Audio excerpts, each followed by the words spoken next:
Возвращаясь вот к тезисам, что это страшный тезис о том, что ничего страшного, что мы будем в меньшинстве. И это рушит все основы и принципы национально-освободительного движения, вообще благодаря которому существует у нас парламент, существует у нас исполнительная власть, существует у нас президент.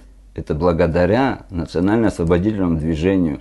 И мы пришли к суверенному государству. Вот какие риски и почему мы, я считаю, так уверенно говорим об этом, что этот закон, я даже не хочу его постатейно рассматривать, это скрытая продажа недвижимости иностранцам. Почему его назвали законом об апарт-отелях и апартаментах? Чтобы немножечко ввести в заблуждение общество, потому что вопрос продажи недвижимости иностранцам у нас всегда воспринимался остро и всегда воспринимался в пику обществом.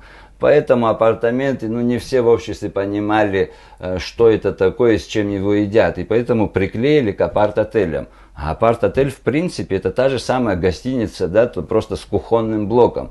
И никто не против из нас о развитии туризма, о строительстве гостиниц, санаториев, я не знаю, и всех мест отдыха, преимущественно для россиян, конечно, потому что это наш самый ближайший и крупный сосед, стратегический партнер, так скажем. Никто не против этого. А апартаменты несут, я считаю, очень серьезную опасность, и ни в какой форме нельзя принимать этот закон, который будет регламентировать продажу недвижимости иностранцам.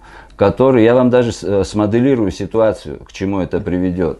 Люди приедут не бедные, которые будут покупать эти апартаменты, и, конечно же, комфортнее жить в солнечной и такой, я не знаю, райской земле Абхазии, чем где-то под Ярославлем или в Челябинске. Это нормально, вы посмотрите Сочи, как заполнился. Кстати, тоже, когда приводили в пример о плотности застройки Сочи, я о тезисах, это тоже плохой пример градостроительства. Вы посмотрите, каждый ливневый дождь в Сочи – это чрезвычайная ситуация. И неужели мы хотим то же самое?